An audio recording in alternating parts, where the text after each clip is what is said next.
Welcome back to the deep dive. We take that confusing stack of sources you send us, and you sent a really interesting one this time and try to make sense of it all. Yeah, this one hits close to home for a lot of people, I think. Definitely. If you've been looking at smart TVs recently, or maybe even just a streaming stick, you've probably hit this raw. Android TV versus Google TV, these sound so similar. They really do. It's easy to think they're just, different versions of the same thing. Mm-hmm. But the sources you sent make it clear while they're related.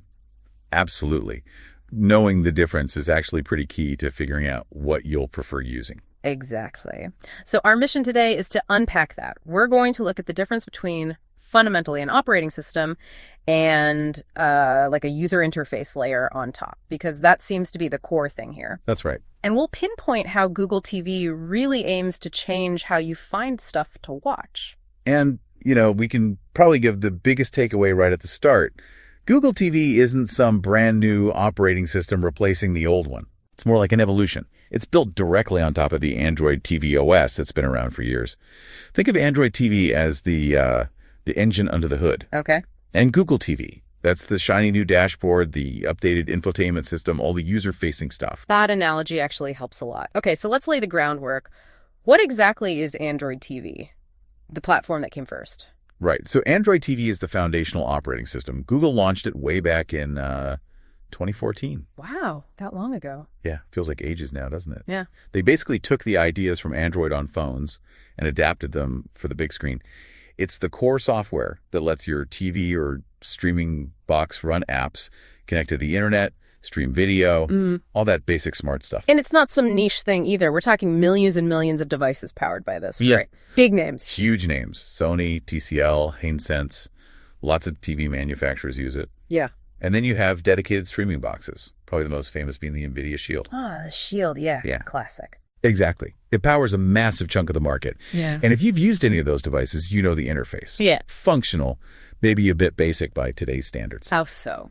It's mostly horizontal rows. You see your apps lined up, maybe some suggested content underneath from specific apps. But it's very app-centric. Okay. And the core features are what we kind of expect now, I guess. Access to the Google Play Store for apps. Yep. Full Play Store access. Google Assistant for voice commands. Basic Google Assistant, yes. And really importantly, Chromecast built in. Ah, that's crucial. Being able to just cast from your phone. Absolutely foundational. Your TV is always ready to receive that stream. So Android TV works. It's a solid base.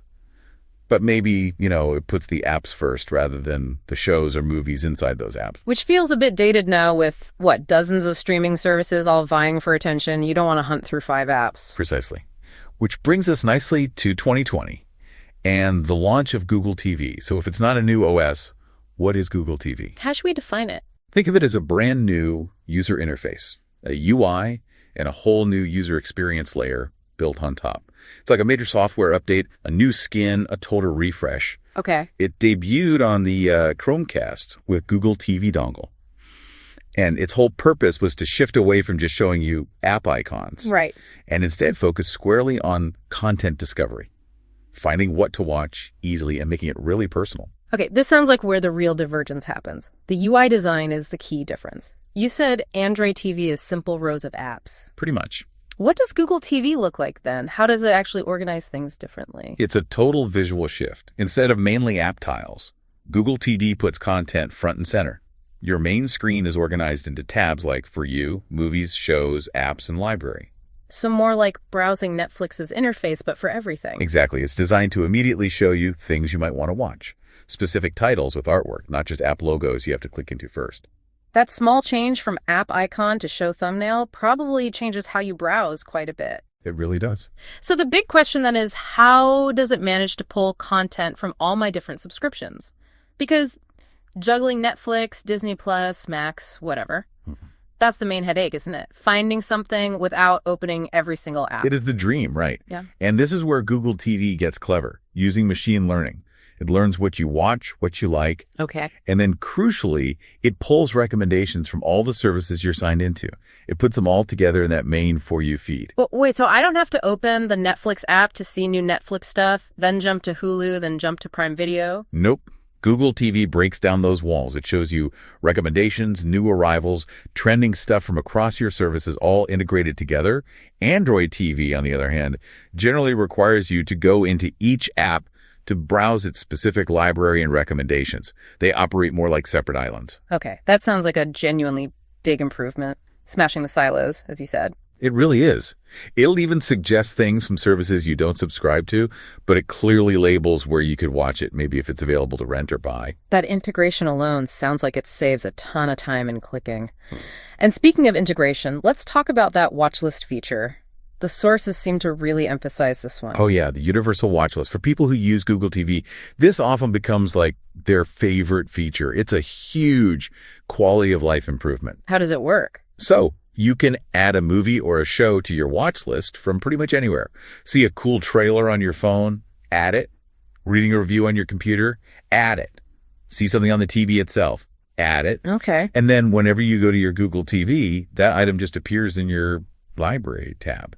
Doesn't matter which streaming service it's actually on. That solves a problem I have constantly. I see something interesting maybe on social media, totally forget the name 5 minutes later, then waste ages searching when I actually want to watch TV. Exactly. This watch list bridges that gap. It's cross-device and cross-service.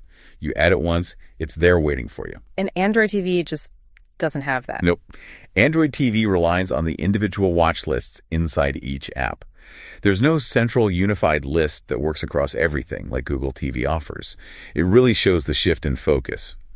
Google TV prioritizes your viewing journey over the app's individual space. Okay, that makes sense. Now, if it's doing all this tracking of habits and using machine learning, that leads naturally to personalization, right? Yeah. How deep does that go beyond just the For You recommendations? It gets into something pretty essential for any shared living space. Profiles, actual user profiles at the system level. Ah, finally. Because sharing one recommendation feed can get messy fast. Tell me about it. If you live with family, roommates, anyone, Google TV lets each person have their own profile. So my weird documentary suggestions won't clutter up my partner's feed full of reality shows? Exactly. Separate profiles mean separate watch lists, separate viewing histories, and most importantly, separate recommendations tailored by the AI just for that person. That sounds crucial. It is. And standard Android TV, generally, it lacks that system-wide profile support. You might have profiles within Netflix or Hulu, but the main TV interface doesn't differentiate users. So Google TV is much better for households then? Definitely. It's a much more personalized experience for everyone using the same screen. And does this tie into Google Assistant too? You mentioned both have it, but does Google TV's Assistant leverage this extra personalization? It does, yeah. Android TV's Assistant is great for, open Netflix, pause, what's the weather, basic commands. The essentials. Right.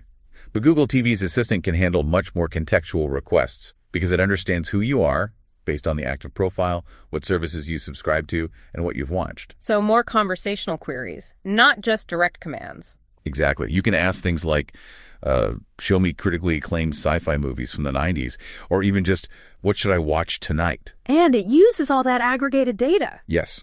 It pulls results from across all your connected services, giving you genuinely personalized suggestions based on your profile and tastes. It turns the assistant from just a remote control into more of a helpful curator. That actually makes the voice feature sound useful for discovery, not just basic navigation. It definitely enhances it.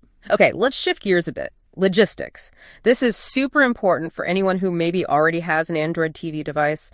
They hear about the slick interface, the watch list, the profiles. Can they just, download Google TV as an update? Ah, yeah, this is the tricky part. And the answer, unfortunately, is generally no. Oh. Okay, you can't just manually install Google TV onto an existing Android TV device. It has to come as an official software update from the device manufacturer Sony, TCL, whoever made your TV or box. And those updates aren't guaranteed, are they? Not at all. The sources are pretty clear on this. Many older Android TV devices, especially maybe those from 2018 or earlier, they're likely to stay on the older Android TV interface permanently. Even if the hardware could technically run it? Sometimes, yeah. Manufacturers often focus their update efforts on newer models. It takes resources to test and push out major UI changes like that. Okay. That's a bit disappointing for existing owners, but good to know. And there's a performance aspect, too. Yeah. While it's built on the same core OS, Google TV, with all its visual elements and background aggregation, It just runs smoother on newer, more powerful hardware. Right, trying to run that fancy interface on an older chip might feel sluggish. Exactly. Even if you could get the update, the experience might not be ideal on much older hardware. But one key thing, people sticking with Android TV aren't losing access to apps, right? Correct. That's important. Both Google TV and Android TV use the exact same Google Play Store. So you can still download Netflix, Hulu, Disney Plus Band, all the major streaming services, regardless of which interface you have. You're not locked out of content. Okay, that's crucial reassurance. So that sets us up perfectly for the final verdict.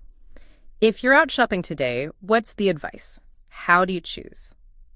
All right, so if you're buying a new device right now, in 2024, 2025, and especially if you use, say, 3 or more streaming services, which are probably most people these days, Yeah, easily. then Google TV is almost certainly the better choice. The way it pulls everything together, the personalized suggestions, that universal watch list, it just makes the whole process of finding something to watch much less of a chore. And it's a must-have if you need those separate profiles for different people in the house. Yeah, absolutely. That solves a major everyday annoyance for families or shared homes. Okay, so when might Android TV still make sense? Well, Android TV still has its place. Maybe you prefer a simpler, more straightforward, app-first layout. Some people do. Less clutter, perhaps. Potentially. Or maybe you only really use 1 or 2 streaming services like just Netflix and YouTube.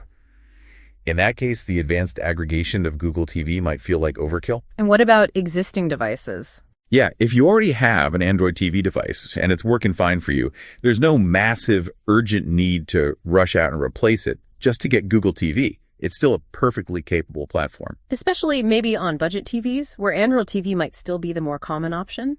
That's a good point, too. On lower-end models, you might find Android TVs the only choice offered by the manufacturer. So the bottom line from the sources seems pretty clear then. It is. Google TV is definitely positioned as the future of Google's smart TV efforts. It offers real, tangible improvements to the user experience, particularly around discovering content in today's crowded streaming world. But Android TV isn't disappearing overnight. It'll stick around, be supported, especially on older devices, but we should expect new models to increasingly favor Google TV. Exactly. That content-first, aggregated approach seems to be where Google, and frankly, much of the industry, is heading. So it really comes back to that core idea we started with. Same foundation, different experience layer on top. Precisely. The engine's the same, but the dashboard and how you interact with it is completely different and generally much smarter in Google TV. Which brings us to our final thought for you, the listener. Google TV is built around machine learning, getting really good at showing you exactly what it thinks you'll want to watch based on your history. Yeah, that personalization is its strength. But as these systems get better and better at tailoring everything just for you, does that incredibly smooth, personalized feed maybe create a kind of comfortable viewing bubble? Could it maybe subtly limit you from stumbling upon something completely unexpected, something outside your usual taste profile? That's interesting. Does hyper-personalization potentially narrow our horizons, even as it makes finding something easier? Something to think about next time you're scrolling through that perfectly curated For You tab. Thanks for diving deep with us today on Android TV versus Google TV. Always a pleasure. We'll catch you on the next deep dive.